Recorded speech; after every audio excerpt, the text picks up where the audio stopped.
Donc, au niveau de la robotique, etc., puisque tu as parlé que la productivité s'améliorait dans les différents métiers de l'industrie, etc., mais pas encore au niveau du service, ça débutait. Voilà. Est-ce que tu as un exemple? Eh ben, typiquement, dans toute la logistique.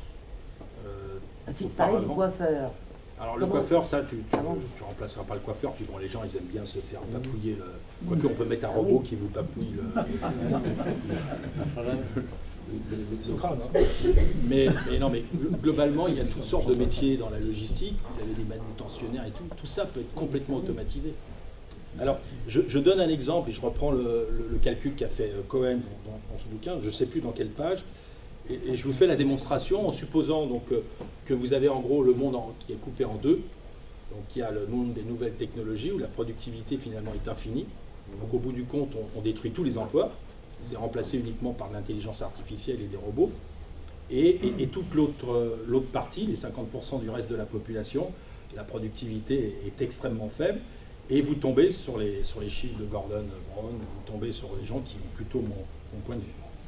Alors comment veux-tu remonter, avoir de l'inflation s'il n'y a pas de croissance? Et c'est la population. Non mais globalement, les hypothèses de croissance sont faibles, les hypothèses d'inflation, et imaginons donc le monde émergent se mette et que la Chine, malheureusement, j'ai raison, ça va être très, très compliqué parce que, si vous voulez, on a pu gérer la crise des subprimes parce qu'on avait encore un peu de gras et les taux d'intérêt étaient élevés, donc on pouvait les baisser. On n'avait pas utilisé les quantitative easing. Maintenant, qu'est-ce qui nous reste? Oui, mais de toute façon, on est trop nombreux. Alors, on est trop nombreux dans certaines zones et pas assez nombreux dans d'autres. Bah, pourtant, dans toutes ces zones que tu as... Oui, non, mais là, ils sont trop nombreux. Et c'est eux, finalement, qui polluent, mais la pollution... Non. Si tu prends... C'est pas toujours... Parce que l'Afrique, ils ne sont pas pollués. Ils ne polluent pas tellement, ils ne sont pas peuplés, parce qu'il n'y a pas d'industrie, il n'y a pas grand-chose. Hein. Donc non, c'est pas les Africains, non. Ceux qui polluent beaucoup, c'est l'Inde et c'est la Chine. C'est-à-dire la Chine en premier et l'Inde en deuxième. Alors, puisque tout à l'heure, tu as dit que on n'y arriverait peut-être pas avec tout cela, c'est peut-être la raison pour laquelle Trump ne suit pas... parce qu'essayer de résorber la pollution, etc., si tout le monde s'y met pas, ça ne sert à rien. Oui, mais alors... J'ai du mal à répondre à ta question parce que Trump, il est quand même un peu spécial. Hein. J'ai du mal. Pas du contraire. Non, mais s'il y a la solution du suicide collectif.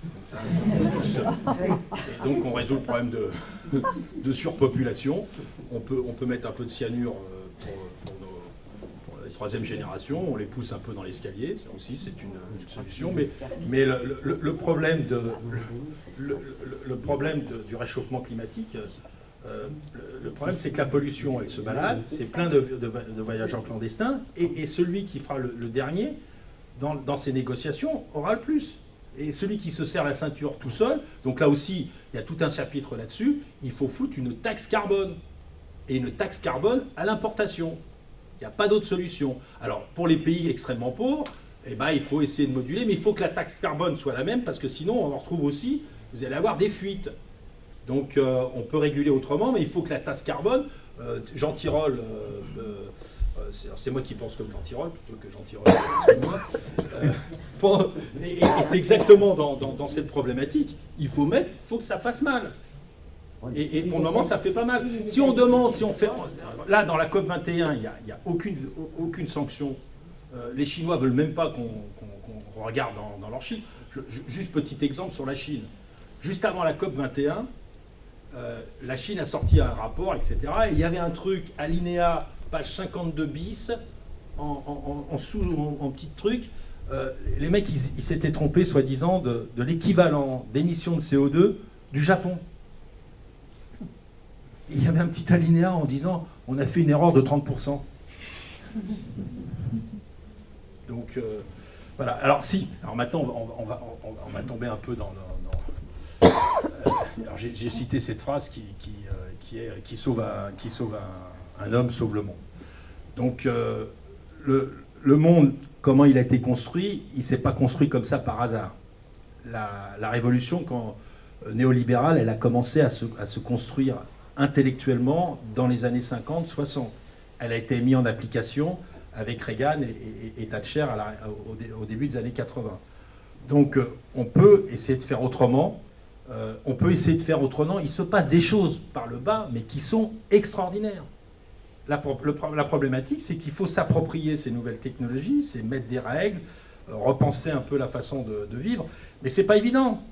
Quand vous êtes à Paris et que vous promenez en plein été et qu'il y a un bel anticyclone, vous imaginez pas que c'est pas très bon pour la santé. Donc lisez Diamond, je cite énormément Diamond qui a écrit des tas de livres, dont un livre qui s'appelle L'effondrement, où il essaye de voir toutes les civilisations qui ont décliné. À l'origine, toujours, c'est un problème écologique. C'est pas autre chose. L'Empire romain, c'est un problème écologique. Les Mayas aussi, donc en Amérique latine, c'est un problème écologique. Donc fondamentalement, on va être obligé de le faire. Et puis, il faut se protéger. C'est-à-dire, alors pas du protectionnisme, de la protection. Et que ça soit réciproque. Voilà. Et donc, je vous dis, je suis un peu plus optimiste parce que dans ce monde de la 3e révolution, 4e révolution industrielle, les Occidentaux, ils sont préparés. Et donc, l'usine, le robot, vous pouvez le faire revenir en France, vous pouvez le faire revenir aux États-Unis. Et donc, ça change complètement la donne. Donc, les rapports de force ne vont pas être exactement les mêmes que ce que décrivent beaucoup de gens. Le vrai problème, c'est vraiment c'est l'Afrique. Parce qu'on n'arrête pas de dire que l'Europe décroche. Alors, imaginez comment ça se passe. Hein. Donc ça, c'est pas... Alors si, la solution que je préconise, le problème fondamental sur la planète, c'est le problème d'énergie. Et c'est un problème d'énergie propre. Le désert, c'est quoi? Il n'y a personne. Et donc vous ne faites pas du photovoltaïque, vous faites des centrales thermodynamiques, c'est-à-dire que vous mettez des miroirs. Vous avez maintenant, on a exactement la capacité de faire les choses, c'est vous mettez un gaz qui va être chauffé en ébullition, qui va faire tourner une turbine, et ce gaz, il va rester chaud pendant toute la période de la nuit. Et là, vous installez tout ça dans le désert, vous faites des autoroutes de l'énergie qui va alimenter toute l'Afrique et toute l'Europe. Et là, vous avez les solutions. Borloo avait commencé à proposer ce genre de truc. Personne ne veut foutre un copec dans le Sahara pour essayer d'installer ce genre de choses. Donc, je vous dis, les solutions, on les connaît. Est-ce que, collectivement, on va se mettre autour de la table pour pouvoir essayer de les résoudre?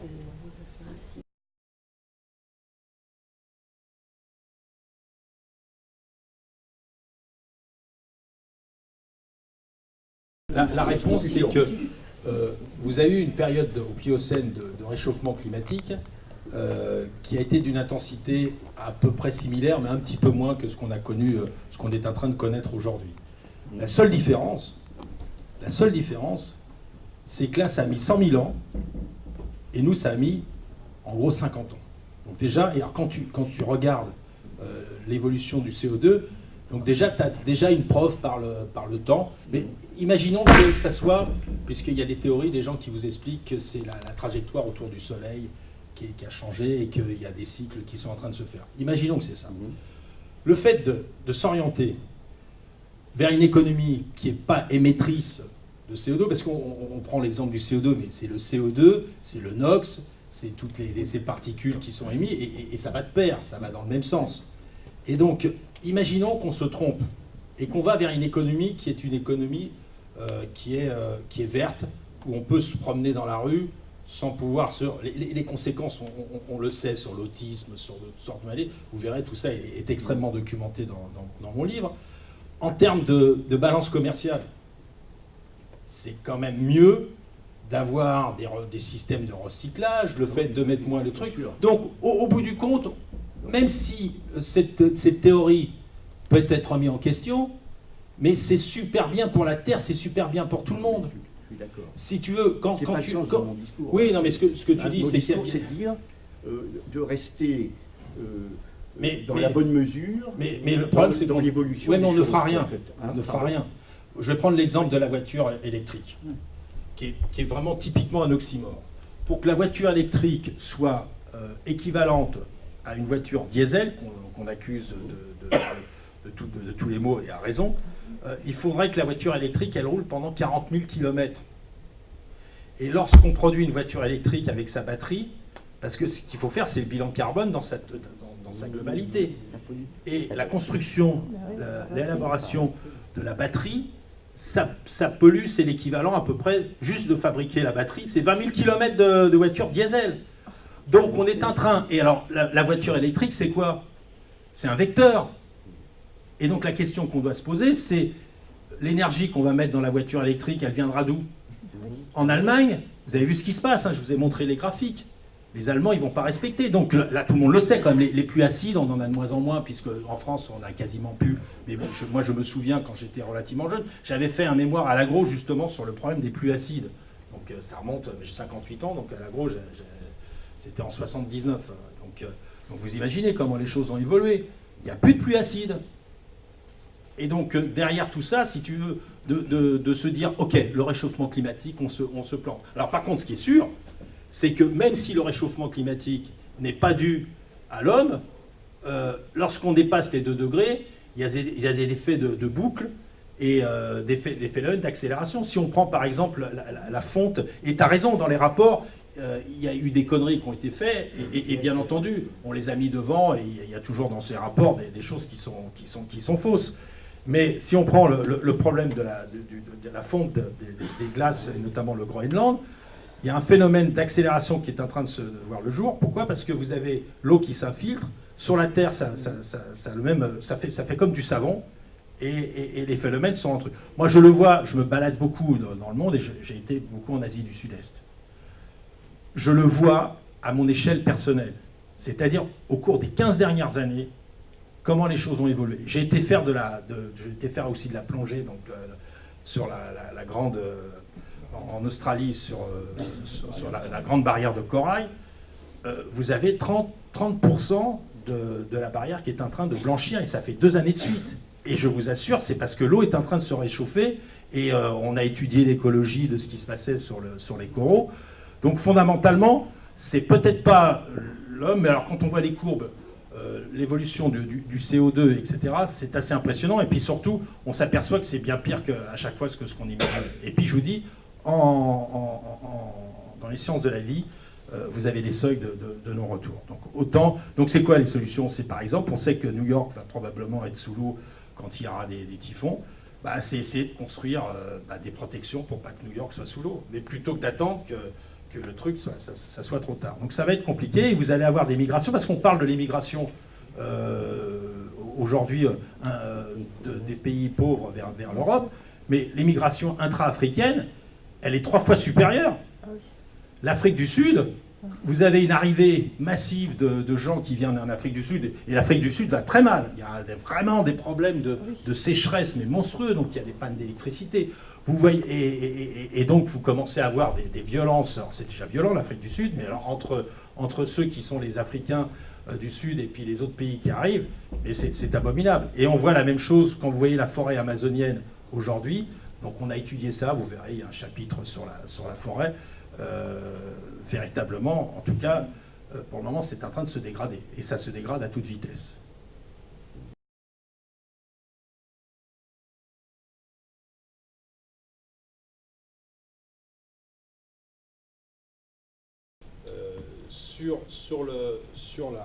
Sur la problématique là, que vous évoquez, j'appelle ça un centaure. L'avenir, ça sera celui qui va utiliser l'intelligence artificielle. Donc c'est l'informatique associée à l'homme. L'informatique tout seul est plus forte que l'homme, elle sera plus forte que l'homme, mais l'informatique associée à l'homme sera... Mais et donc là, la solution, c'est tout le monde n'a pas la capacité, ou alors en tout cas mettre le paquet dans l'information.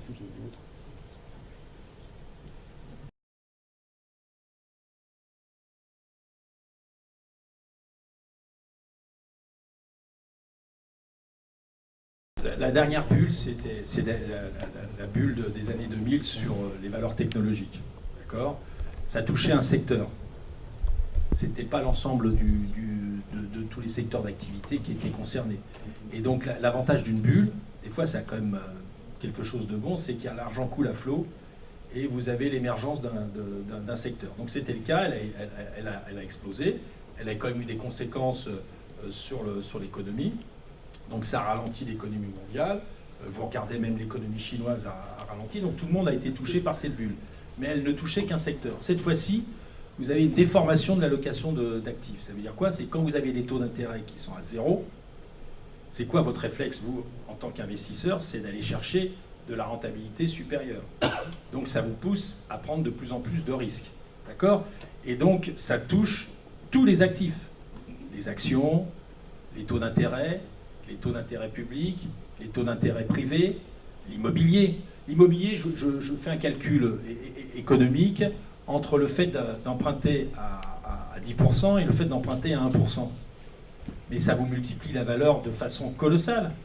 Et donc vous comprenez bien, et alors quand les gens raisonnent en termes, excusez-moi, là on va rentrer de façon un peu plus précise en tant que financier, en termes de prime de risque. C'est quoi la prime de risque? C'est l'excès de rémunération que vous demandez par rapport aux emprunts d'État, en gros qu'on considère comme des actifs sans risque.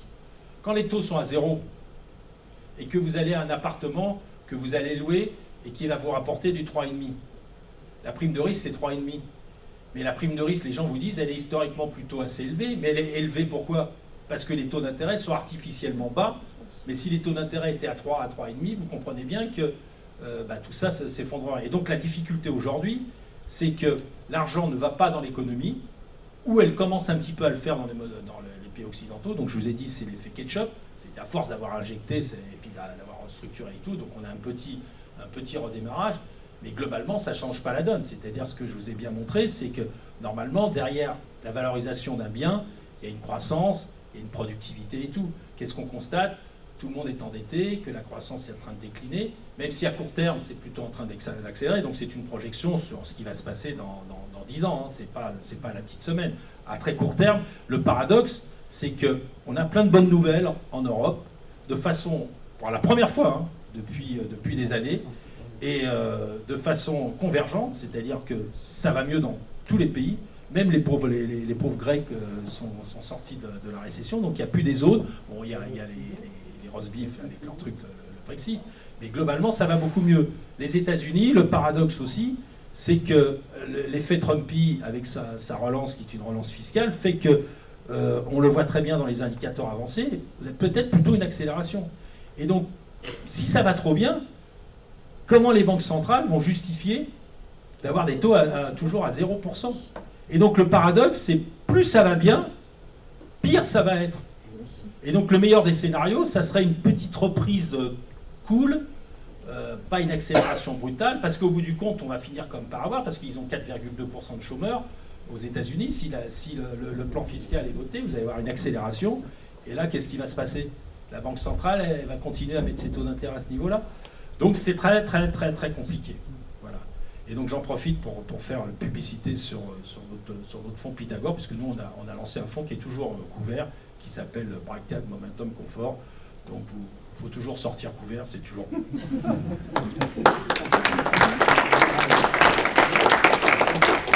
Un grand merci à Jean-Louis Buchalet. Lorsque j'ai présenté, j'ai oublié de rappeler qu'il était lauréat du prix Kyogo 2013, et donc je pense qu'on peut lui souhaiter un nouveau prix pour son dernier ouvrage. Je vous invite tous à la prochaine conférence du club Contrôle Audit Finance, qui s'est prévue le 6 février, consacrée au financement alternatif, et plus précisément à la facturage. Et donc pour terminer les échanges, poursuivre les échanges, je vous propose de prendre un verre.